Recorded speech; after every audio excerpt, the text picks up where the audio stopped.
بەڵێ یەکێکی دیکە لە مانگرتووەکان کە دۆخی تەندروستی تێکچوو کەمێک لەمەوە بەر دڵشاد میرانی کە یەکێکە لە مانگرتووەکان ڕەوای نەخۆشخانەکرا. ئێستا ئەمیش بە هەمان شێوە کە پاکیزە حەمەدەمین ئەمڕۆ بۆ دووەم جارە ئەچێت ڕەوانەی نەخۆشخانە ئەکرێت بەهۆی تێکچوونی دۆخی تەندروستیەوە. ئەمەی کە ئەیبینن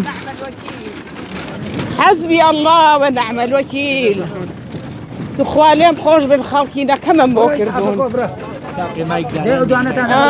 والله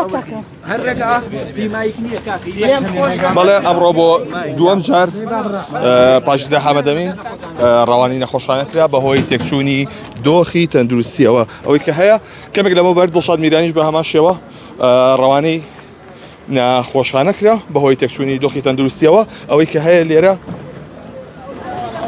کە ئەمە دووەم جارە کە ڕەوانەی نەخۆشخانە ئەکرێت کەمێک لەمە بەریش دڵشاد میرانی بە هەمان شێوە دۆخی تەندروستی تێکچوو کە ئەمڕۆ زیاتر لە 5 جارە نزیکی 5 مانگرتوو ڕەوانەی نەخۆشخانە کراوە، بەڵام ئەوەی کە دۆخی خراپ بووە پاکیزە حەمەدەمین بووە کە ئەمە دووەم جارێتی ئەمڕۆ ڕەوانەی نەخۆشخانە ئەکرێت بەهۆی ئەوەی کە ئەم کێشەی لە هەناسەدانە هەیە. ئەوەی کە هەیە زیاتر بەڵێ ئەوەی کە ئەیبینێن ئەمە ڕەوانەکردنی پاکیزە حەمەدەمینە یەکێکە لە مانگرتووەکان کە بڕۆ دووەم جارە ڕەوانەی نەخۆشخانە ئەکرێت.